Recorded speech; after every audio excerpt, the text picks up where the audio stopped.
নমস্কার, আসসালামু আলাইকুম। এখন আমরা যে চ্যাপ্টারটা পড়তে চলেছি, chapter 11, gazette, the Kolkata gazette extraordinary April 19, 2023। যে বিষয়টি আলোচনা হবে এখন, বিস্তারিত আলোচনা করছি আমরা। Special transfer on special ground, transfer on special ground, Madrasa service কমিশনের। এখানে কি বলছে, 33 নম্বর সেকশনে সাব আর্টিকেল 1-এ বলছে, অ্যান ইনকামবেন্ট বলতে বোঝায় একজন প্রার্থী or staff may be transferred on special ground under the following circumstances। বলছে চারটে গ্রাউন্ড আছে, এই চারটে গ্রাউন্ডে একজন প্রার্থীকে স্পেশাল ট্রান্সফার করা যেতে পারে, বা স্পেশাল গ্রাউন্ডে ট্রান্সফার চারটি, এ বি সি ডি করে উল্লেখ করা আছে। এটা পড়ছি, incumbent is suffering from serious illness duly certified by a medical board of government hospital. এখানে এতে বলছে ওই ব্যক্তি যে স্পেশাল ট্রান্সফারের জন্য যোগ্য, যে সিরিয়াস ইলনেসে ভুগছে। এখানে সিরিয়াস ইলনেস বলতে যারা ডক্টর, আমাদের সরকারি ডক্টর রয়েছে জেলা পর্যায়ে, সিএমএইচ আছে যারা, তো তারা তাদের সিরিয়াস ইলনেস বলতে কি কি রোগ সেটা ওদের কাছে জানা আছে, এবং সেই বিষয়ে সার্টিফিকেট দেবেন ওনারাই। এবং আপনি সরাসরি গেলে হবে না, এটা তাদের কাছে যেতে হবে। প্রপার চ্যানেলটা কি আমি আপনাদেরকে বলছি। প্রপার চ্যানেলটা কিছু নয়, আপনি প্রথম স্পেশাল ট্রান্সফারের জন্য আপনার হেডমিস্ট্রেস বা হেড স্যারকে আপনি আবেদন করবেন প্রয়োজনীয় কাগজপত্র দিয়ে। হেড স্যার বা হেডমিস্ট্রেস ওই প্রয়োজনীয় কাগজপত্র ডিআই অফিসকে পাঠাবে, ডিআই সেটা প্রয়োজনীয় কাগজপত্র নিয়ে আপনাকে কমিশনে পাঠাবে। এটা যদি ইনার ডিস্ট্রিক্টের ক্ষেত্রে হয় স্পেশাল গ্রাউন্ড। আর যদি দেখা যায় যে স্পেশাল গ্রাউন্ড অন্য ডিস্ট্রিক্টে যেতে চাইছেন, তখন প্রথমে আপনাকে আবেদন করতে হবে হেডমাস্টার বা হেড স্যারের মিস্ট্রেস বা হেডমাস্টারের কাছে প্রয়োজনীয় কাগজপত্র দিয়ে। সেই কাগজপত্র উনি 15 দিনের মধ্যে ফরওয়ার্ড করবে ডিআই অফিসকে, আর ডিআই অফিস এই প্রয়োজনীয় কাগজপত্র ভেরিফিকেশন করে এবং তার মতামত জানিয়ে ওটা পাঠাবে আপনার ডিএমই অফিসে। ডিএমই অফিস প্রয়োজনীয় কাগজপত্র ভেরিফিকেশন করে ডিএমই মহাশয় তার ভিউজ জানিয়ে ওটা কমিশনে পাঠাবে। এইটা হচ্ছে প্রপার চ্যানেল। তো প্রথমেই আপনার যে স্পেশাল গ্রাউন্ডের জন্য যারা আবেদন করবেন তারা কিন্তু প্রপার চ্যানেলে করতে হবে। আচ্ছা, বিতে বলছে the incumbent is suffering from physical injury disablements for which he is unable to attend to the madrasa as certified by the medical board of government hospital. বলছে গভর্নমেন্ট বলছে বি গ্রাউন্ডে কি বলছে, কোনো ব্যক্তি স্পেশাল ট্রান্সফারের জন্য যোগ্য যে ফিজিক্যাল ইনজুরি মানে শারীরিকভাবে আঘাতপ্রাপ্ত, বা ডিসএবলমেন্ট মানে ডিসএবিলিটি রয়েছে, অর্থাৎ পঙ্গুত্ব হয়েছে, for which he is unable, যার কারণে সে কিন্তু ওই মাদ্রাসা অ্যাটেন্ড করতে পারছে না। এই মর্মে গভর্নমেন্ট হসপিটাল থেকে একটা তার মেডিকেল সার্টিফিকেট তৈরি করতে হবে যে ডিসএবলমেন্টের জন্য তার মাদ্রাসাতে যেতে খুব অসুবিধা হচ্ছে, যাতায়াতের পথে খুব দূর। এবং এই যে মেডিকেল সার্টিফিকেটটা দেবে যে আমাদের জেলা পর্যায়ে যেটা বোর্ড আছে, মেডিকেল বোর্ড আছে গভর্নমেন্টের, সেই বোর্ড দেবে। এই ব্যাপারে ডিআই যা করার করণীয় করবে, ডিআই ওইগুলো আপনার কাগজপত্রগুলো ওই বোর্ডে পাঠাবে। সিতে কি বলা হচ্ছে, স্পাউস অফ দ্য ইনকামবেন্ট মানে প্রার্থীর অর হিজ আর হার সন, তার বা কোনো ছেলে শিক্ষক বা কোনো মহিলা শিক্ষক, তার পুত্র বা কন্যা আর suffering from serious illness duly certified by a medical board of government hospital and there is no one in his her family to look after them. বলছে যে স্পাউস অফ ইনকামবেন্ট মানে তার স্বামী বা স্ত্রী, সে যেই হোক, স্বামীর ক্ষেত্রে স্ত্রী যদি অসুস্থ হয়, বা স্ত্রীর ক্ষেত্রে যদি স্বামী অসুস্থ হয়, বা ওই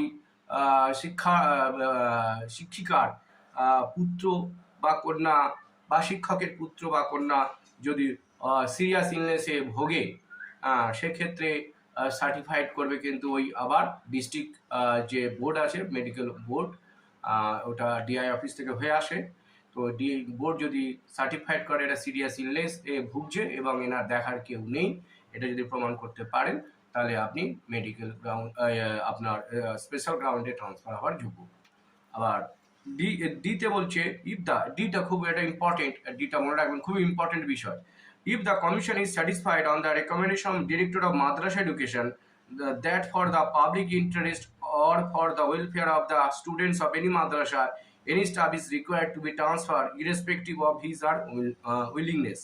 এখানে বলছে if the commission is satisfied, যদি কমিশন স্যাটিসফাই হয়, সন্তুষ্ট হয় on the recommendation of director, মানে মাদ্রাসা এডুকেশনের যে ডিএমই আছে বা ডিরেক্টরের মাদ্রাসা এডুকেশনের রেকমেন্ডেশনে যদি সন্তুষ্ট হয় যে that for the public interest, জনস্বার্থে, for the welfare of the students of any madrasa, কোনো মাদ্রাসার স্টুডেন্টের স্বার্থে বা জনস্বার্থে, any staff is required to be transfer irrespective of his or willingness, মানে সেই স্টাফের ইচ্ছা থাকুক আর না ইচ্ছা থাকুক, যদি ডিএমই মনে করে সে রেকমেন্ডেশন পাঠাতে পারে কমিশন, আর কমিশন যদি মনে করে যে হ্যাঁ এটা রেকমেন্ডেশনটা ঠিক পাবলিক ইন্টারেস্টে বা কোনো মাদ্রাসার ছাত্রছাত্রীদের স্বার্থে এটা বিবেচ্য হয়েছে বা ঠিক হয়েছে রেকমেন্ডেশনটা, যদি কমিশন সন্তুষ্টি প্রকাশ করেন, সেক্ষেত্রে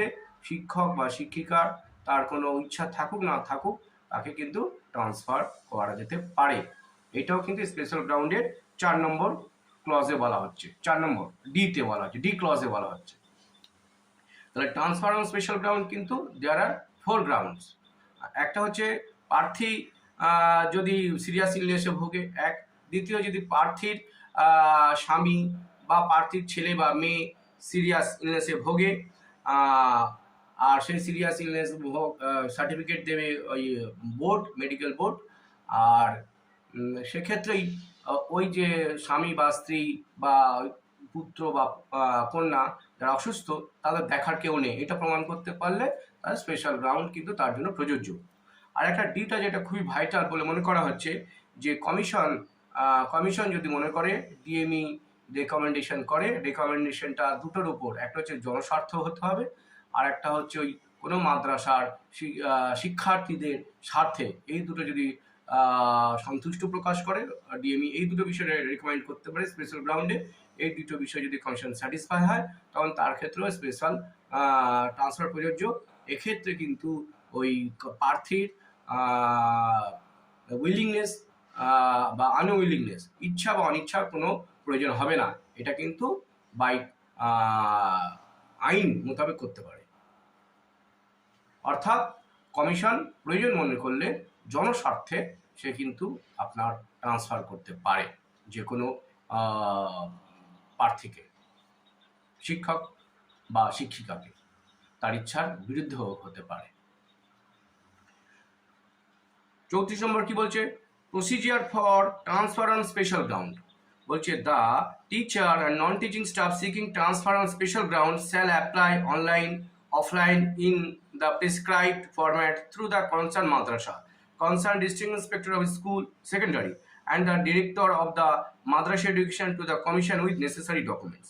বলছে procedure for transfer on special ground, special গ্রাউন্ডের যে প্রসিজারটা কি হবে, মানে কোন পদ্ধতিতে কাজটা হবে, সেটা কিন্তু পরিষ্কার মেনশন করা হচ্ছে 34 নম্বর আর্টিকেলে।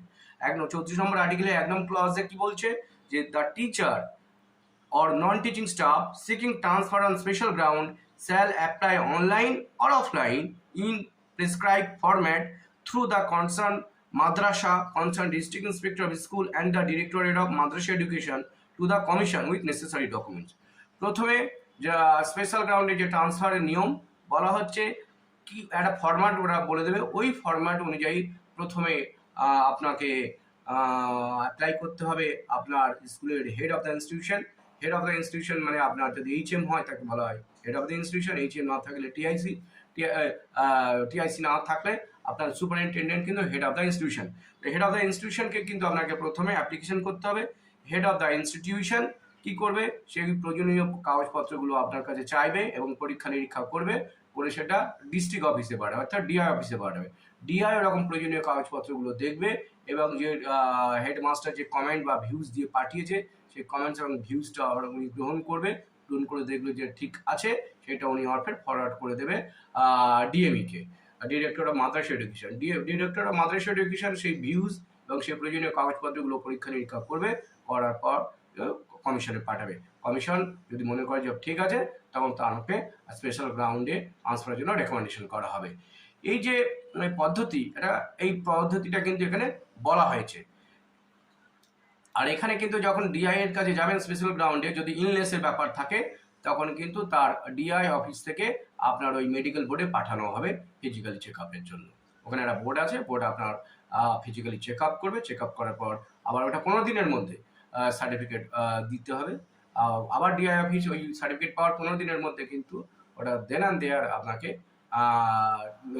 ডিএমই অফিসে পাঠিয়ে দেবে। ডিএমই আবার ওইগুলো প্রয়োজনীয় কাগজপত্র এবং মেডিকেল সার্টিফিকেট যেটা দেওয়া হয়েছে বোর্ড থেকে, যেটা ডিআই অফিস থেকে আসছে, ওইটা নিয়ে কমিশনে পাঠাবে। কমিশন যদি স্যাটিসফাই হয়, তাহলে ওটা আবার পাঠানো হবে রেকমেন্ডেশনের জন্য। রেকমেন্ডেশন পেয়ে গেলে আপনার স্পেশাল গ্রাউন্ড সম্পন্ন হয়ে যাবে।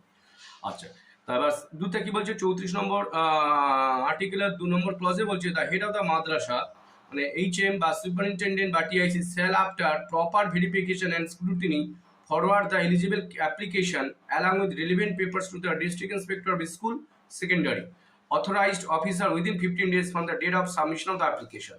অ্যাপ্লিকেশন জমা দেওয়ার প্রার্থী যখন স্পেশাল গ্রাউন্ডে যখন ট্রান্সফারের জন্য আবেদন করবে, সেই অ্যাপ্লিকেশন জমা দেওয়ার 15 দিনের মধ্যে কিন্তু হেডমাস্টার বা সুপারিনটেন্ডেন্ট বা টিআইসি তার দায়িত্ব হবে প্রয়োজনীয় কাগজপত্র ওই প্রার্থীর কাছ থেকে নিয়ে পরীক্ষা নিরীক্ষা করে তার ভিউজটা জানিয়ে ফরওয়ার্ড করে দিতে হবে ডিআইকে, মানে district office, district inspector of school অফিসকে। তারপর 3 নম্বর ক্লাসে কি বলছে, the district inspector of school authorized officer shall take necessary action for medical examination of the concerned person by the medical board of government hospital and inform the concerned applicant accordingly. বলছে যে the district inspector of school secondary authorized officer shall take necessary action for medical examination of the concerned person by the medical board of a government hospital and inform the concerned applicant accordingly. District inspector school secondary মহাশয় তিনি একজন অফিসারকে authorised করবে যে যার অধীনে medical check আপটা সম্পন্ন হবে, এবং তিনি দেখভাল করবেন এই মেডিকেল চেক আপটা ঠিকমতো কাজটা সুপারভাইজ করবে। অর্থাৎ ওই ডিআই অফিস মানে director district inspector of school secondary উনি একজন অফিসারকে নিয়োগ করবেন এই মেডিকেল চেক আপের ব্যাপারটা সম্পন্ন করার জন্য। ওই অফিসার কি করবেন, ওই অফিসার আপনার ওই প্রার্থীকে আপনার মেডিকেল বোর্ডে পাঠাবে, ওটা হসপিটালের যে মেডিকেল বোর্ড আছে সেই হসপিটাল বোর্ডে পাঠাবে। এটা আবার সাব ডিভিশন লেভেলে হতে পারে বা ডিস্ট্রিক্ট লেভেলেও হতে পারে, গভর্নমেন্ট যখন যেটা বলবে সেই অনুযায়ী আমাদের করতে হবে। অর্থাৎ এই নেসেসারি অ্যাকশন নেওয়ার জন্য টোটাল প্রসিজিয়ারটা কমপ্লিট করার জন্য ডিআই অফিস থেকে একজন অথরাইজড অফিসার নিয়োগ করবে ডিআই। 4 নম্বর ক্লাসে কি বলছে, the district inspector of school authorized officer concern shall then forward the eligible transfer applicant along with a medical certificate with specific comments to the director of Madrash Education within 15 days from the date of receipt of such medical report. আবার যখন এই medical রিপোর্টটা board থেকে পাবে DI office, ওই medical রিপোর্টটা within 15 দিনের মধ্যে কিন্তু আপনার পাঠাতে হবে director of Madrasa education DME তে পাঠাতে হবে। 5 নম্বর ক্লাসে কি বলছে, Director of Madrash Education after scrutiny shall forward the application with specific comments views to the commission within 15 days. আবার ডিএমই অফিসে ওই ডিআই অফিস থেকে যে আপনার অ্যাপ্লিকেশন এবং প্রয়োজনীয় রেলিভেন্ট কাগজপত্র এবং মেডিকেল বোর্ডের যে সার্টিফিকেট আপনার ফরওয়ার্ড করা হয়েছে ডিএমইকে, ডিএমই আবার ওই রিসিভ করার 15 দিনের মধ্যে সেইগুলো তার মতামত জানিয়ে স্ক্রুটিনি করে এবং প্রয়োজনীয় কাগজপত্র দিয়ে কমিশনে পাঠাবে। Provided that these rules shall not apply to the transfer on special ground under the rule 33D. 33 কিন্তু এই 5 নম্বর ক্লজে যেটা বলা হয়েছে 33D তে যেটা বলেছে যে এই 33 তে যেটা বলা হয়েছে যে এটা অ্যাকচুয়ালি ডিএমই এবং কমিশনকে একটু অধিকার দেওয়া হয়েছে স্পেশাল গ্রাউন্ডের ক্ষেত্রে যে উইলিং জনস্বার্থে, সেটা কিন্তু তার প্রসিজার কিন্তু এইভাবে হবে না যে হেড স্যার নিয়োগ ফরওয়ার্ড করবে, তারপর ডিআই অফিস ফরওয়ার্ড করবে, ডিআই অফিস থেকে আর বোর্ডে আসবে, না ডিএমইতে আসবে। এটা এই প্রসিজারটা অ্যাপ্লিকেবল হবে না। যেখানে ডিএমই এবং কমিশন উভয় মিলে স্পেশাল গ্রাউন্ডের জন্য ট্রান্সফার করছে on the reason public interest এবং ওয়েলফেয়ার অফ দ্য মাদ্রাসা আর স্টুডেন্টস, মানে কোনো একটা মাদ্রাসার স্টুডেন্টের ওয়েলফেয়ার বা জনকল্যাণের জন্য বা তাদের শিক্ষা স্বার্থের জন্য, তাহলে আপনাকে এই দুটো গ্রাউন্ডে যখন ট্রান্সফার করবে কমিশন, সেক্ষেত্রে কিন্তু এই প্রপার চ্যানেল মেনটেন হবে না। 35-এ নো অবজেকশন সার্টিফিকেটের ক্ষেত্রে কি বলছে? The head of the institution মানে আপনারা জানেন এইচএম বা এইচএমরা হয়। এইচএম যদি না থাকে তখন সেক্রেটারি অফ ম্যানেজিং কমিটি হবে head of the institution. Secretary of the managing committee যদি না থাকে, the administrator of the concern madrasa shall issue no objection certificate to incumbent to be recommended for general transfer for or mutual transfer or transfer on special ground under these rules। বলছে এক্ষেত্রে no objection certificate কিন্তু দিতে হবে, সে যে কোনো transfer হোক না কেন, জেনারেল ট্রান্সফার হোক বা মিউচুয়াল ট্রান্সফার হোক বা ট্রান্সফার অন স্পেশাল গ্রাউন্ড। এক্ষেত্রে এইচএম এর অবর্তমানে সেক্রেটারি ম্যানেজিং কমিটির অবর্তমানে administrator of the concern madrasa shall issue no objection certificate. No objection certificate কিন্তু এটা দিতে বাধ্য, এটা পেয়ে যাবেন প্রার্থীরা। 36 নম্বর কি সেকশনে কি বলছে? কাউন্সিলিং রেকমেন্ডেশন অ্যাপয়েন্টমেন্ট ইটিসি বলছে for the purpose of general transfer, mutual transfer and transfer on special ground the provision of chapter 9 of this rule shall be followed mutatis and mutandis. বলছে এই যে দিস রুল, যে 9 নম্বর আর্টিকেলে 9 নম্বর chapter যে ট্রান্সফারের জন্য details বলা হয়েছে, যে প্রসিজার, সেই প্রসিজার কিন্তু এই ক্ষেত্রে কিন্তু গণ্য করা হবে। মুটাটিস বা মুটান্ডিস কথার অর্থ হচ্ছে, অর্থাৎ ওই আইনি বলবৎ থাকলো কিন্তু পরিবর্তন মানে ঘটনার পরিপ্রেক্ষিতে, অবস্থার পরিপ্রেক্ষিতে কিছু পরিবর্তন হতে পারে। যেমন বলি, যে একটা উদাহরণ দিলে বুঝতে পারবেন, যে বলা হলো নর্থ বেঙ্গল স্কুলদের জন্য যে ব্যবস্থা করা হলো, সেই ব্যবস্থা সাউথ বেঙ্গল স্কুলদের জন্য করা হলো, বাট ফলোড বা মুটাটিস অ্যান্ড মুটান্ডিস। অর্থাৎ এখানে বুঝতে হবে যে উত্তরবঙ্গের স্কুলের জন্য এবং দক্ষিণবঙ্গের স্কুলের জন্য একই রুলস হলো, কিন্তু যদি দক্ষিণবঙ্গে আগে যদি বর্ষা এসে যায়, তাহলে এখানে কিন্তু গরমের ছুটিটা কম বেশি করতে পারে। অর্থাৎ মুটাটিস অ্যান্ড মুটান্ডিস কথার অর্থ হলো যে ঘটনাটি ঘটছে, সেই ঘটনাটি যদি তার কোনো পার্সপেক্টিভ চেঞ্জ হয়, সেক্ষেত্রে নিয়ম কানুনের সামান্য পরিবর্তন হবে, এটা মাথায় ধরে নিতে হবে। সেজন্য বলছে যে counselling recommendation and appointment of ETC, এক্ষেত্রে for the purpose of general transfer, mutual transfer and transfer on special ground the provision of chapter 9 of this rule shall be followed mutatis and mutandis. বলছে 9 নম্বর চ্যাপ্টারে যে rules and regulation বলা হয়েছে general transfer, mutual transfer, special গ্রাউন্ডে, ওটাই থাকবে, কিন্তু যদি গ্রাউন্ডগুলো চেঞ্জ হয়, সামান্যগুলো চেঞ্জ হলেও হতে পারে। ধন্যবাদ। আপনাদের যদি কোনো মতামত থাকে এই বিষয়ে, বা আমি কোন বিষয়ে একটু বললে ভালো হতো, আপনারা প্লিজ জানাবেন, কমেন্ট করবেন। আমি সেই বিষয়ে আমার সাধ্যমতো চেষ্টা করব আপনাদের সামনে ফ্যাক্টস অ্যান্ড ফিগার্স তুলে ধরার জন্য। ধন্যবাদ। আপনারা পাশে থাকবেন, লাইক এবং সাবস্ক্রাইব করবেন চ্যানেলটা।